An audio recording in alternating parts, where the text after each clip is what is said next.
Okay, this is a demo of the new histogram package. If we want to take a look at how we can actually use this system, we start by looking at some of the API elements that are available to us. So here's a little API, the histogram stat. And, okay. Then what we'll do is we'll look at what we can do with the histogram stat and add. No, what we'll do. So now I got my histogram. Let's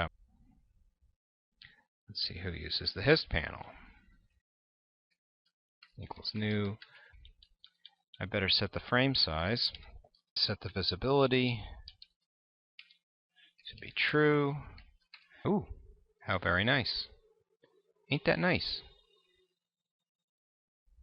That's very nice.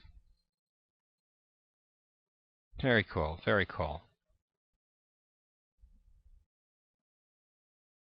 Now, what if you had going from 0 to 1, then you multiply it by 2 times pi, 2 times math dot pi times I. So now you got a number that goes from 0 to 1 very smoothly. Very cool. Very cool. Now suppose you went out and you got the wave test. Right? Wave test says I can get the double data on the wave and then play it.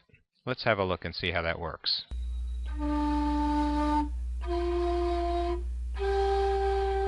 it works reasonably well.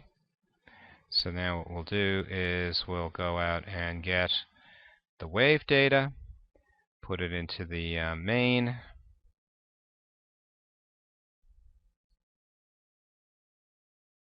and then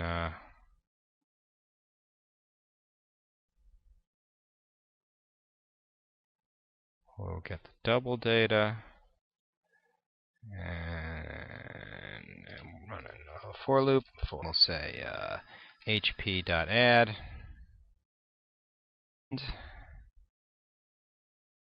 I believe run. Is there a play in here? There's no play, so let's just run it. There it is. The numbers are ranging from 0 to 3.5 is how you use the histogram.